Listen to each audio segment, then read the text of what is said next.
কুড়িগ্রাম সদর হাসপাতালে বিভিন্ন অনিয়ম ও অব্যবস্থাপনার প্রতিবাদে হাসপাতাল চত্বরে অনশন করেছেন ভুক্তভোগী ও শিক্ষার্থীরা।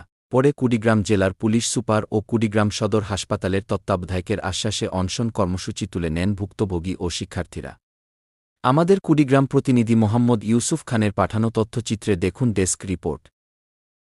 বিউটিনা ফেস ওয়াশ এখন নতুন রূপে। প্রতিটি 100 মিলি বিউটিনা ফেস ওয়াশের সাথে পাচ্ছেন 45 গ্রাম এমপিএম টুথপেস্ট ফ্রি।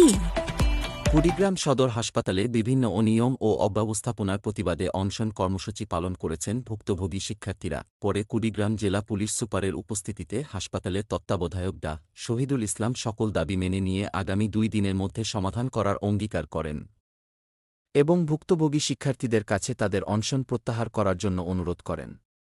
পরে ভুক্তভোগী শিক্ষার্থীরা তাদের অনশন তুলে নেন। এখানে অনশনে বসছিল, তার প্রেক্ষিতে কুড়িগ্রাম সদর হাসপাতালে তত্ত্বাবধায়ক ডাক্তার মোহাম্মদ শহীদুল্লাহ সাহেব উনি লিখিত দিয়েছেন যে আমি উল্লেখিত বিষয়গুলোর সহিত একমত পোষণ করে 2 কার্য দিবসের মধ্যে সমাধান করার জন্য অঙ্গীকার প্রকাশ করছেন। এই মর্মে উনি লিখিত দিয়েছেন এবং স্বাক্ষর দিয়েছেন। আপনারা যার সিগনেচার সহকারে ফুটেজ নিতে পারেন।